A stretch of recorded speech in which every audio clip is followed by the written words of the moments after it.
मेरे साथ बोलिए, भारत माता की। मंच पर उपस्थित महाराष्ट्र प्रदेश भारतीय जनता पार्टी के अध्यक्ष महोदय, महाराष्ट्र के यशस्वी और लोकप्रिय मुख्यमंत्री श्रीमान देवेंद्र फडणवीस जी,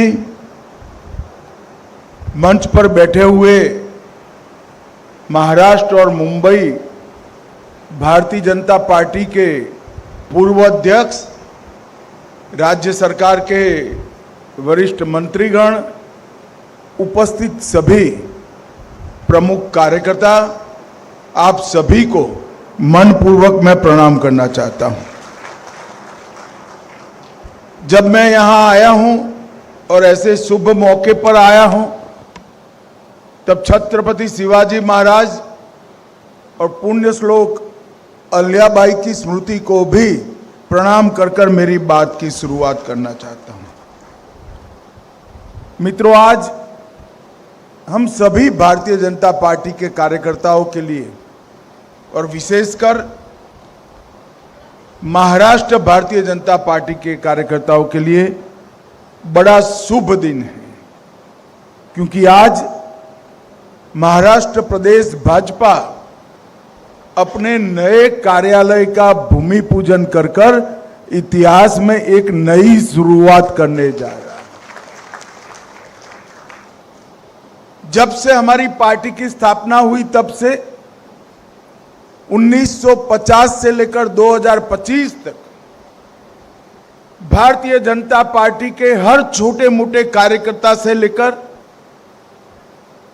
बड़े से बड़े नेता तक हम सबको मालूम है कि कार्यालय हम सब के लिए मंदिर होता है, और कार्यालय में ही हमारे काम का आलय होता है। कार्यालय में ही हमारे पार्टी के सिद्धांत संरक्षित और संवर्धित होते हैं। कार्यालय में ही एक शुभेच्छक को कार्यकर्ता बनने की कॉलेज चलती है। कार्यालय में ही हमारे कार्यकर्ता का प्रैक्टिकल प्रशिक्षण होता है। बाकी सारे पार्टियों के लिए कार्यालय एक ऑफिस हो सकता है, परंतु भारतीय जनता पार्टी के कार्यकर्ताओं के लिए कार्यालय मंदिर से जरा भी कम नहीं। हमने हमेशा, जब से जनसंघ की स्थापना हुई तब से लेकर आज तक, संगठन के आधार पर राजनीतिक पार्टी चलाने के विचार को स्वीकार किया। हमने हमेशा सिद्धांत के आधार पर हमारी नीतियों को गढ़ा है, और हमने हमेशा भारत और भारत के लोगों के हित के लिए कड़े से कड़े संघर्ष भी किए। ये तीनों उद्देश्य परिपूर्ति जहां पर होती है, उसका नाम है भारतीय जनता पार्टी का कार्यालय। और मैं प्रदेश अध्यक्ष जी देवेंद्र जी, सभी पूर्व अध्यक्ष और महाराष्ट्र भर के सभी कार्यकर्ताओं को मनपूर्वक साधुवाद देना चाहता हूं, क्योंकि अब महाराष्ट्र में बीजेपी पार्टी, भाजपा, ये किसी बैसाखी के आधार पर नहीं चलती, अपने बूते पर खड़ी। भारत की राजनीति में जिस तरह से भारतीय जनता पार्टी का अस्तित्व और भारतीय जनता पार्टी के सिद्धांत एक अमिट स्थान रखते हैं, उसी तरह से अब महाराष्ट्र में भी भारतीय जनता पार्टी महाराष्ट्र के राजनीतिक क्षेत्र के एक मजबूत हस्ताक्षर है, इसमें कोई ना नहीं बोल सकता। और ऐसी पार्टी के प्रदेश कार्यालय का निर्माण लगभग मैं तो बिल्डिंग देखकर अध्यक्ष जी को अभिनंदन देना चाहता हूं। 55,000 स्क्वायर फुट का एक कार्यालय, जिसमें लाइब्रेरी भी है, 6 मीटिंग रूम भी है, कॉन्फ्रेंस रूम भी है, 400 सीट का ऑडिटोरियम भी है और सबसे विशेष प्रदेश अध्यक्ष का ऑफिस तो है ही है, मुख्यमंत्री का भी ऑफिस बनाया है, जो हमेशा मुख्यमंत्री जी को याद कराएगा कि महाराष्ट्र का मुख्यमंत्री एक कार्यालय से ही चुनकर महाराष्ट्र शासन की धुरा संभालेगा। Multi level basement parking, medical centre, reception, waiting lounge और मेरे जैसे कार्यकर्ताओं के रहने के लिए मैंने देवेंद्र जी को कहा है 3-4 कमरे भी जरूर बनाना भैया, जिससे हमारे कार्यकर्ता कार्यालय में रह पाए।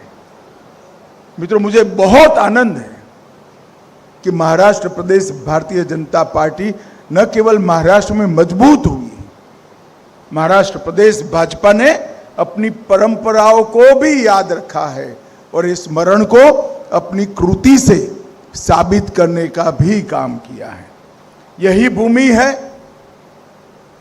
जब जनसंघ के जनता पार्टी के विलय के बाद भारतीय जनता पार्टी बनी 1980 में, तब अटल जी ने कहा था अंधेरा छटेगा, कमल खिलेगा। और मित्रों, आज देखिए वो 1980 से 96 में ही हम हमारे प्रधानमंत्री अटल जी को प्रधानमंत्री बनते हुए देखे और 11 साल से लगातार 3 बार चुनकर नरेंद्र मोदी जी भारत के प्रधानमंत्री बने। एक प्रकार से करीब करीब 18 साल तक भारत का नेतृत्व भारतीय जनता पार्टी के कार्यकर्ताओं ने किया है। भारत का प्रधानमंत्री भारतीय जनता पार्टी का नेता बना है। ये हम सब के लिए बड़े गौरव की बात है। मगर इस क्षण पर मैं जनसंघ के लेकर आज तक जो इन कार्यकर्ताओं ने एक कठिन पथ को पार करने का काम किया, जिन नेताओं ने जबरदस्त अभाव के बीच में काम कर कर पार्टी की मजबूत नींव डालने का काम किया, पार्टी के विचारों के वटवृक्ष के बीज को बोने का काम किया और बीज से लेकर वटवृक्ष तक वो पौधा खड़ा हो जाए, बड़ा वटवृक्ष बने, तब तक अपने पसीने से सींचने का काम किया। वो सभी कार्यकर्ता नेताओं को हम सब की ओर से मैं मनपूर्वक प्रणाम करना चाहता हूं। मित्रों, भारतीय जनता पार्टी, मुझे भी पार्टी का अध्यक्ष बनने का मौका मिला है। आज मीडिया के लोग यहां बैठे हैं, मैं उनको बताना चाहता हूं कि भारत में एकमात्र राजनीतिक दल ऐसा है जिसका नाम भारतीय जनता पार्टी है, जहां बूथ का अध्यक्ष पार्टी का राष्ट्रीय अध्यक्ष बन सकता है और मैं उसका उदाहरण हूं। 1981 में मेरी भारतीय जनता पार्टी की यात्रा एक बूथ के अध्यक्ष से हुई थी और ये पार्टी ने मुझे ये महान पार्टी का राष्ट्रीय अध्यक्ष बनने का मौका दिया था। यही बताता है कि हमारी पार्टी परिवारवाद के आधार पर नहीं चलती, हमारी पार्टी लोकतांत्रिक मूल्यों के आधार पर जो परिश्रम करता है, पार्टी के सिद्धांतों पर आगे बढ़ता है, जिसके अंदर परफॉर्मेंस करने की ताकत है, वो ही इस पार्टी में बड़ा नेता बन सकता है मित्रों। और हमने ये सिद्ध कर रख दिया कि परिवारवादी पार्टियों की पॉलिटिक्स इस देश में नहीं चलेगी, पॉलिटिक्स ऑफ परफॉर्मेंस ही देश का नेतृत्व आगे संभालेंगे। और मोदी जी इसका उत्कृष्ट उदाहरण है। एक गरीब चाय वाले के घर में पैदा हुआ गरीब बालक अपने त्याग, समर्पण, सेवा और देशभक्ति के आधार पर इस देश का प्रधानमंत्री बनता है और 3-3 बार प्रधानमंत्री बनने का सौभाग्य मिलता है। यही बताता है कि लोकतांत्रिक पार्टी में हमारा विश्वास कितना दृढ़ है। और मेरा स्पष्ट मानना है, जो पार्टियां अपने आंतरिक कामकाज के अंदर लोकतंत्र को बहाल नहीं कर सकती, वो पार्टियां देश के लोकतंत्र का कभी रक्षा नहीं कर सकती, कभी रक्षा नहीं कर सकती। और परिवारवादी पार्टियों के लिए ये बहुत बड़ा मैसेज है।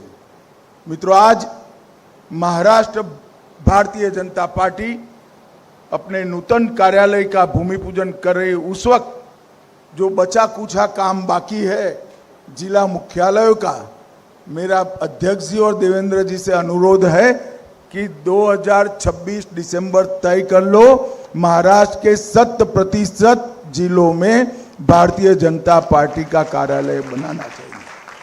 लगभग 660 संगठनात्मक जिले, मैं नॉर्थ ईस्ट के छोटे जिलों को बात कर कहता हूं, इसमें से 397 जिलों में हमारा कार्यालय हो चुका है और 90 में काम चालू है।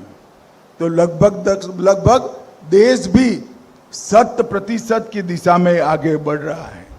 मित्रों, यही पार्टी श्यामा प्रसाद मुखर्जी, दीनदयाल उपाध्याय जी और अनेक ऐसे बड़े वरिष्ठ नेता, जिन्होंने जीवन का क्षण क्षण और शरीर का कण कण पार्टी के सिद्धांत और भारत माता की सेवाओं में लगाया, इन्हीं के पुण्य का फल है कि आज पंचायत से लेकर पार्लियामेंट तक भारतीय जनता पार्टी पूरे देश में फैली। देवेंद्र जी ने 2015 के चुनाव की याद दिलाई।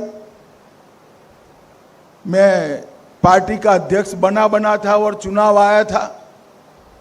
हमने सम्मान पूर्वक समझौते की बात करी, मगर हुआ नहीं, समझौता टूटा।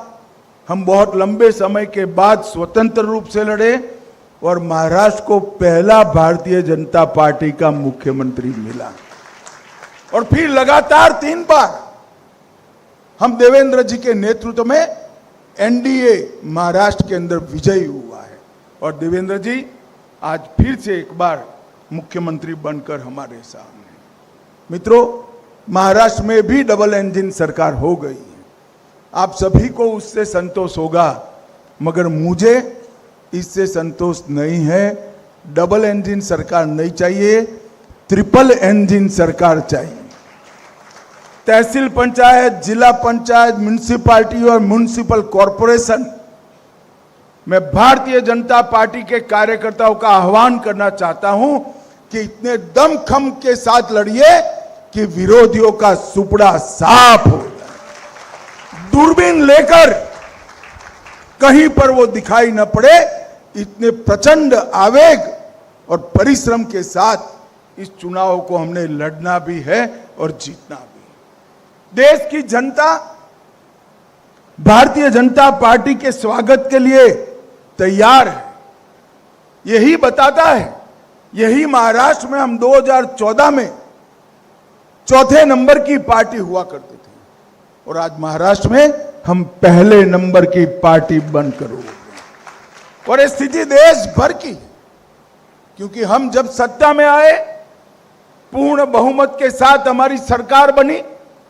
पंडित दीनदयाल उपाध्याय जी के अंत्योदय के सिद्धांत को हमने जमीन पर उतारा।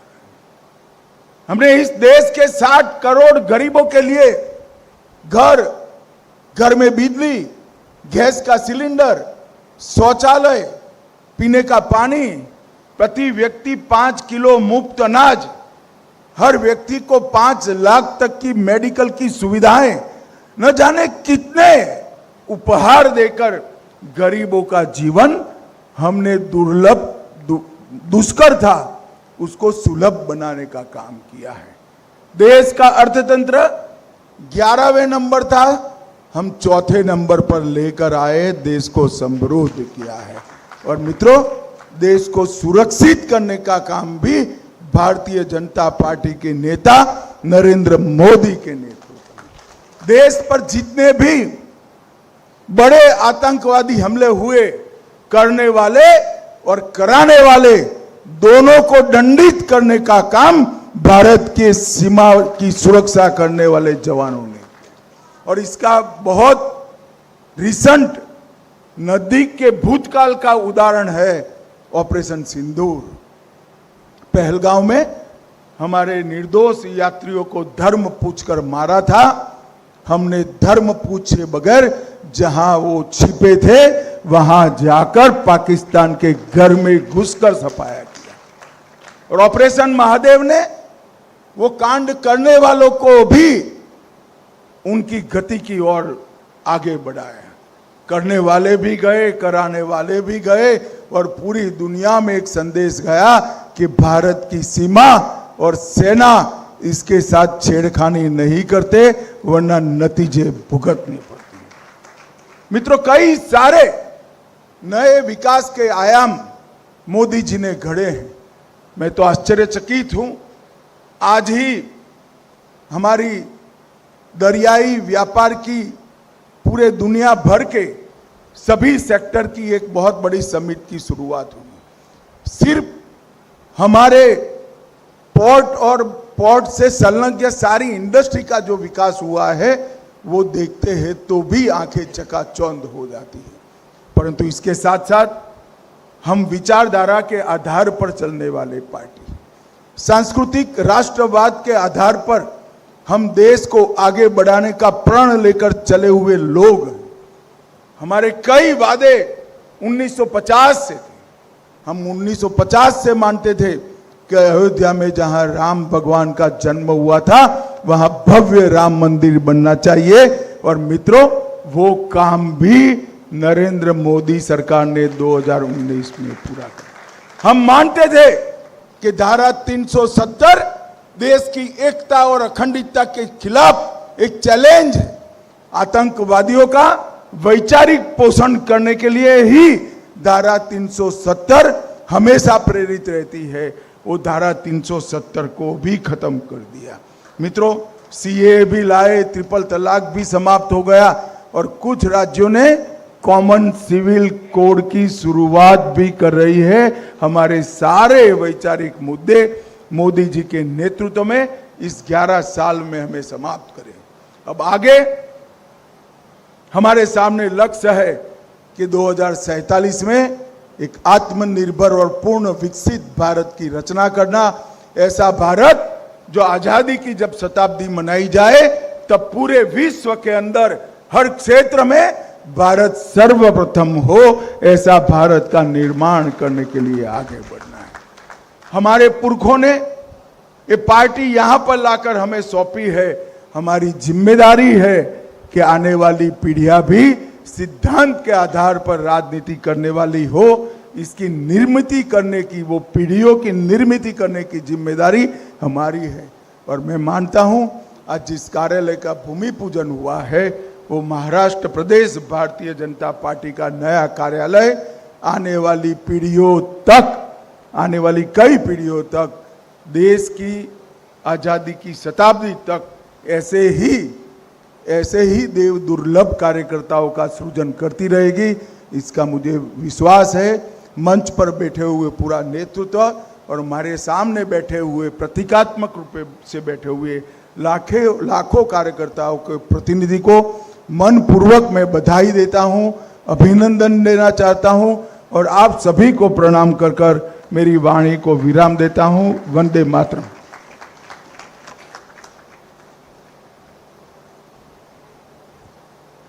अमित भाईंचे खूप खूप आभार। त्यांनी खूप छान सांगितलं की आपलं ऑफिस नाही, आपलं कार्यालय आहे।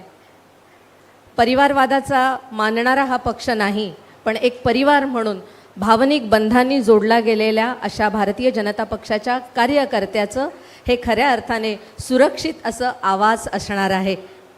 या इमारतीमध्ये वास्तू ही उभी राहणार आहे, कायमस्वरूपी वास्तू असणार आहे।